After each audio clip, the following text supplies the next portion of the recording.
fellow Trek Chatters, I'm Pit Trekkie, and welcome to another episode of Pittsburgh's Trek Chat. So for today's episode, what I'm going to be doing is reviewing Episode 7 of Season 2 of Star Trek Picard, Monsters. I'm going to be flat out honest with all of you from the get-go here. I was not very impressed with this episode.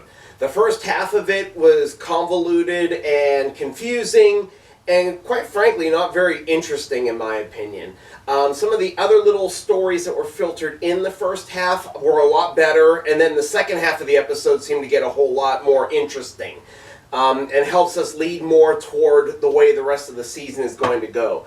So I'm going to try to summarize this episode to the best of my ability, because it was just odd. So it started with Picard in his own head in a therapy session, which was called a routine psych eval. He and the therapist were kind of going back and forth about Picard's history, and finally the therapist says to Picard, make up a story. So he starts talking about a story with a queen with red hair, and it showed his mother dressed up as a queen with red hair, and him dressed up as, I guess, a little prince. And they were in that glass conservatory room in their house. They're painting the walls. All of a sudden, they start talking about monsters, and these like little flashes of monster images and glowing eyes show in the painting that they're doing on the glass of the walls. So they go running into what look like a bunch of catacombs, and Picard's mother is taken away by some sort of monster. At this point, we then see 7 and 9 and Raffi telling Rios at the medical clinic where Picard is lying unconscious that they need to go look for Jurati. They have no idea where she's at. They beam on board the La Sirena. They have some nice dialogue back and forth with each other about their relationship and how they were surprised that Jurati kissed Rios. But as they get to their stations on board the ship, they are unable to access the main computer, and it looks as though there was a Borg encryption code that is keeping them out of the system. So then we go back to the clinic, and Talon puts on this little device which kind of looks like a pointed ear, so that she can enter Picard's mind. She turns it on, her eyeballs go completely white. She starts hearing immediately past dialogue of bad memories. I am Locutus of Borg, and some other kind of things from different episodes of The Next Generation.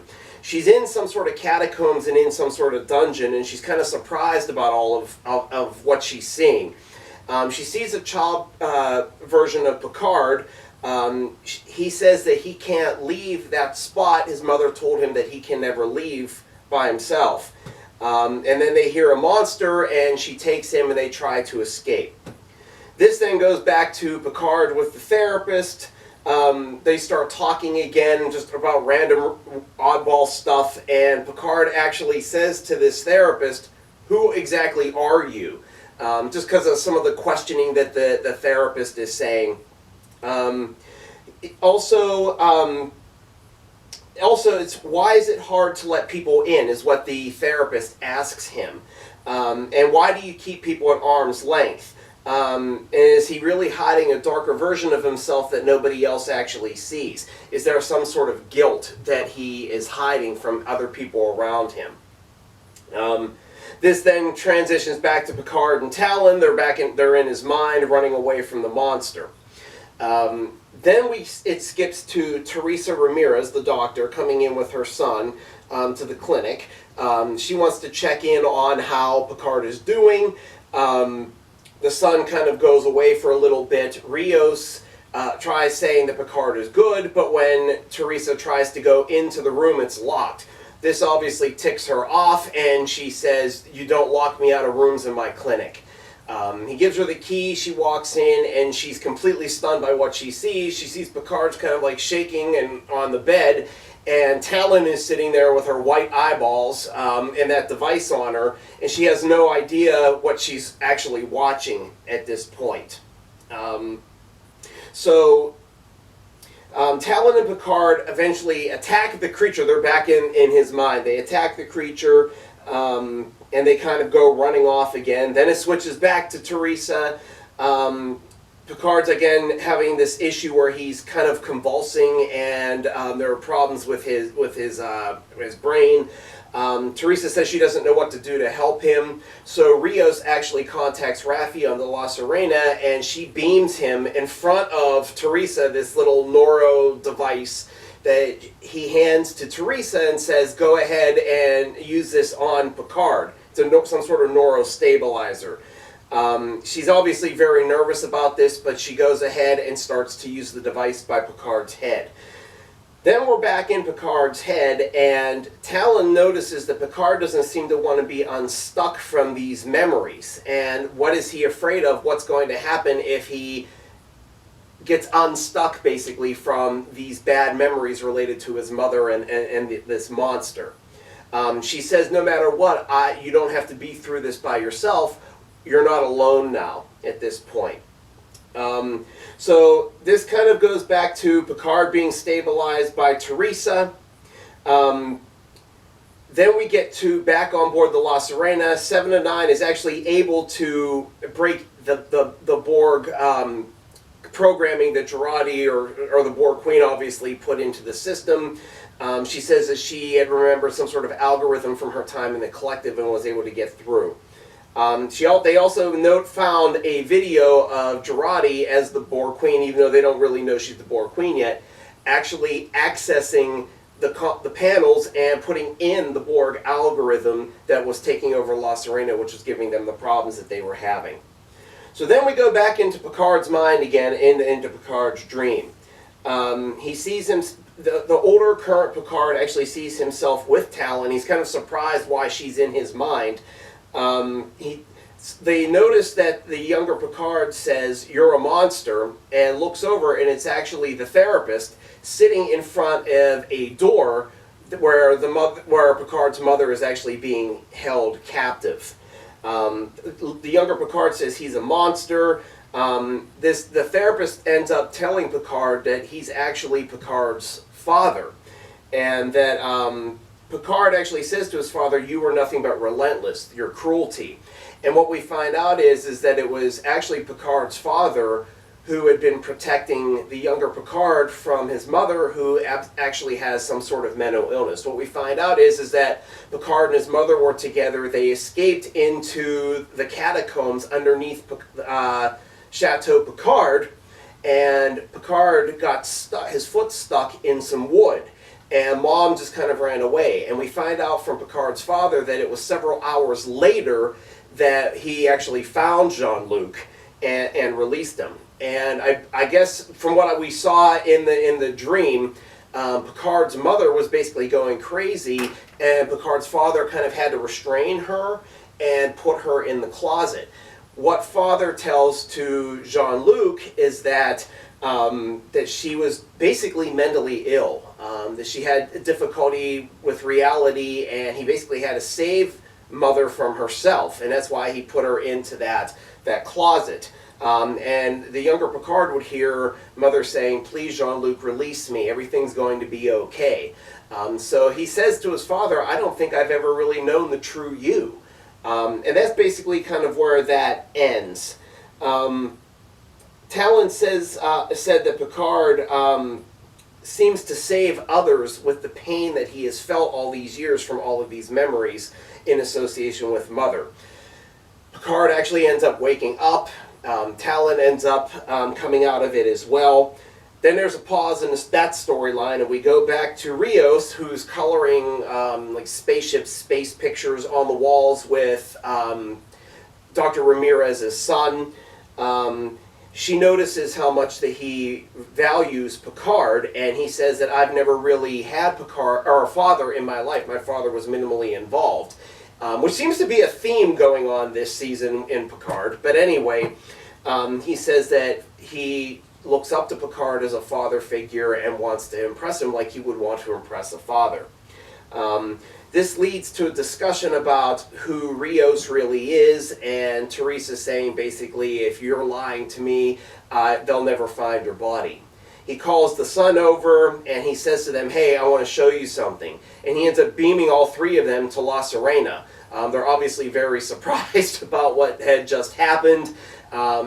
Dr. Ramirez drops her coffee cup and her son drops the shuttlecraft toy that he was playing with, which ended up being the OV-165 shuttle that we saw in the previous episode and in the opening credits of Star Trek Enterprise. So then this takes us back to 7 and 9 and Raffi just out in public in the streets of Los Angeles. They're using the tricorder and they're able to access video of Jurati the previous night going into a bar called Deacon's. And she smashes out a window. But they're not exactly sure why she did this. This then skips us back to Picard with Talon. Picard asks her if Renee is safe. She says that Renee is safe at this point. And she actually reveals to Picard that she is in fact a Romulan. And what was really interesting about this reveal is she says that the technology that she's using to mask herself, if she shows her true identity, it takes 8 hours for that technology to reset. So she has to cover her ears with her own hair. And what she says to Picard is that in most situations, the race that the person is being taken from is actually being used to protect that race. But in some instances, members of other races will be called on to protect other races that are similar. This then leads us to more Picard's story. She's talking about his memories that he dealt with, that they had shared together in his mind, but that there's still stuff that doesn't make sense and that he seems to not want to discuss any further the story that he had actually created in his head that they witnessed.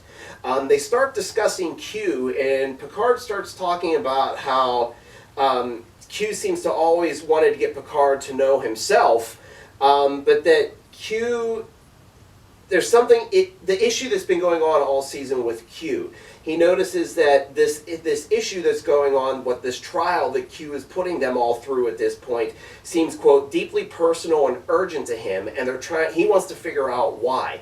So they said that they agree that they need to summon Q, but they don't know exactly how to do it. But Picard has a pretty good idea. So he goes back to Guinan, and Guinan says that the Elorians and the Q Continuum struck some sort of truce after some Cold War that they had together. And they did it over a bottle. And she pulls out the bottle, the actual bottle that they made the truce over. She said that food and drink unite Elorians, and every word that they've ever discussed has some sort of resonance. So basically that truce that they created was captured in the bottle. She opens up the bottle and you can hear voices and dialogue going on that's very loud and shaking the glasses. She ends up drinking the contents of what's inside the bottle. Things start getting loud, glasses start knocking over, breaking. It's her way of trying to communicate to summon a Q, but Q doesn't show up. All right, so this leads to a little break in that story and then leads to 7 and 9 and Raffi. They go by Deacon's bar and they see a shattered out window. 7 and 9 is trying to figure out exactly why she did that. So what she does is she grabs a glass beer bottle and shatters it in the same place. And what she realizes is it's the endorphins from breaking the glass, and that the Borg Queen has infiltrated Dr. Jurati, and that the endorphins will help speed up the Borg nanoprobes that are inside of Jurati. Essentially, it's going to speed up the assimilation process and create a new Borg Queen, and that they need to find Jurati before this happens. This then goes back to kind of like an odd story change where Picard asks Guinan if she's able to sense a Q, and she does her hands like this, and she says, no, I can't sense any Q. Well, at that moment, a random strange man comes in saying that he's celebrating something and would like to have a glass of something to drink. She gives him a drink, and she and Picard go back to talking to each other, and this guy just strikes up conversation with Guinan and Picard, saying about he seems to be a guy who really likes science fiction, not just random stories like Guinan thought that he did. Talks about how he feels that they're not alone out there, and that he's not really a conspiracy theorist, but that he's more like that he likes the, quote, strange and less explainable. he starts laughing, and then all of a sudden he pulls out some sort of computer device, probably his phone, and actually has a video that he shows them of Picard transporting from the La Sirena to Guinan's bar several episodes back. They're all laughing about it. Guinan tries to play it off as some sort of camera glitch that was right outside of her bar. He says he doesn't believe that, and it turns out there's an FBI raid, and he and the rest of the FBI arrest Picard and Guinan. That's where the episode ends. So it was a very weird kind of episode. To be honest with you, I'm going to kind of start with the dislikes of this episode. Basically, I felt that this episode was a filler. I'm glad that we kind of learned about the whole thing with Picard and his mother, about the fact that she has mental illness and that maybe he never really knew that. It kind of reminded me of, I don't know how many of you out there are fans of Roseanne, but in the later 6th season there was a 2-part episode where Dan Connor's mother starts kind of getting sick and is unable to function. And he blames a lot of that on his dad. He said that he feels his dad put her through a lot and made her bad. But it was actually, it turned out that it was Dan Connor's dad who actually tried to shield Dan from the fact that his mother was mentally ill. He never wanted him to look down and bad on his mother based on her behaviors. And that's the reason why they had that rift for all those years. He allowed Dan to give him all that abuse just to protect his view of his mother and not being mentally ill. And it was very similar to what apparently Picard's father did, for Jean-Luc, so that he would always think highly of her. So I'm glad we got that resolution, but I thought it made for a very boring episode. Overall, it didn't really tie in much to the main story that was going on. It was just more of the side stuff that was going on. But I am kind of wondering what's going to happen as this story moves on. Because Talon did say to Picard that there seems to be more to this story that Picard had created in his mind that he doesn't seem to want to talk about. So I'm sure that that's a little nugget for the next 3 episodes of the season. I also didn't like that we didn't have Q or Dr. Sung in it. Q has been the glue of all of this whole season and of everything that's going on, and now we didn't have an episode where he was really there. And then Sung has been very prominent in the last couple of episodes. We had the whole thing with Corey trying to figure out who on earth she was when she found all the files from her father. And that story just got dropped. So that's why this episode felt so much like filler to me. At least half the episode did.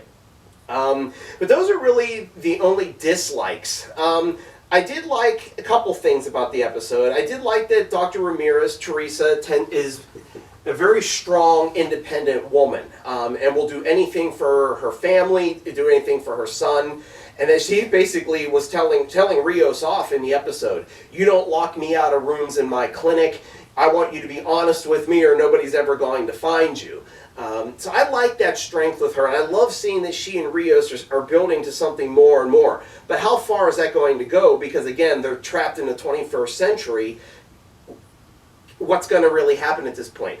I am really surprised that Rios beamed her and her son onto the La Sirena. But I guess at this point it didn't really matter because he transported that medical neuro device into his hand right in front of Dr. Ramirez. So I guess at this point it's like, what the heck? What do I have to lose? But I'm very curious to see what's going to happen with that. How are she and her son going to react to actually being on a spaceship, and is that going to affect their relationship at this point? Well, it's going to have to, really. But it makes me think back to Star Trek 4. Gillian Taylor, it was the same basic kind of thing that happened, is that Picard beamed Gillian on board the Bird of Prey, and she decided she wanted to go with him. She had nothing there. Is that going to be something that's very similar that happens with Teresa and her son? Are they going to go with them into the future? Are we going to find out that besides the clinic that she really has nothing else going on? We'll see how that plays out. I did also really like how there was the play from Star Trek 4 about Teresa asking him if he's from outer space, and Rios actually kind of mirrors back what Kirk said to Gillian in that Italian restaurant in Star Trek 4 when he says, "No, I'm from Iowa, I only work in outer space." He goes, "No, I'm from Chile, I just I work in outer space, and that obviously really surprised her. I also love the fact that Rios is forming the bond with her son, and I think obviously that's going to make it a lot stronger now that he knows that Rios is a spaceman and that he was so excited and running around the La Sirena. So that could be another clue that they're going to go with them into the future. I don't know. I guess we'll really see. Again, I still love the budding 7 to 9 Raffi relationship. I'm really enjoying also the whole thing with Girardi and the Boar Queen. Girardi got a nice little break in this episode, but now that we know that she's actually developing into a brand new Boar Queen, are we going to see that come to fruition, at least for a slight period? Is it going to be Girardi that actually gets the crew home after they reset time? Very curious to see how that plays out. Couple questions. I already brought a few questions in already. But how did Picard not recognize that the therapist was the physical manifestation of his father? I mean, wouldn't he have known what his father looked like as a younger man? I just thought that that was kind of odd. But that's really the only question that I have at this point.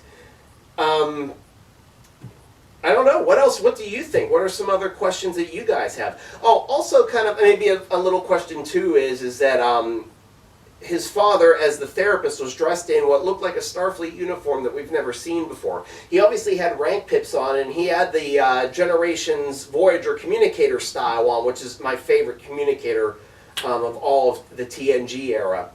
And but the uniform, I thought maybe it was a First Contact style uniform, but the shoulders looked a lot darker, a lot grayer, and didn't seem to have any lines through it. So what kind of uniform was that? Was this just something that they threw together in production? It doesn't mean anything. I'm sure it doesn't. I was just kind of curious because I love the evolution of the Starfleet uniforms.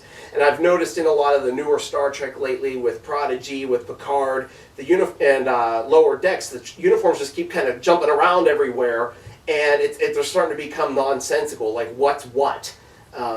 But anyway, that was just a basic thought. So overall, those are my thoughts about Episode 7 of Season 2 of Star Trek Picard, Monsters. This was the only episode. I didn't dislike it, but the first half of it, all that stuff in Picard's mind was very boring to me and kind of convoluted.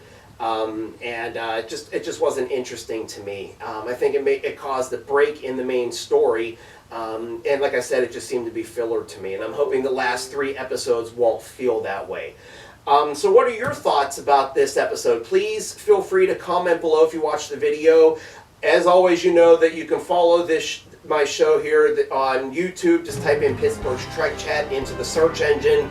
It'll take you directly to my channel. You can follow the show on Facebook, facebook.com/Pittsburgh's Trek Chat. You can also follow the show on Twitter at PGH Trek Chat. I'm looking forward to the next episode. Until then, may yins live long and prosper.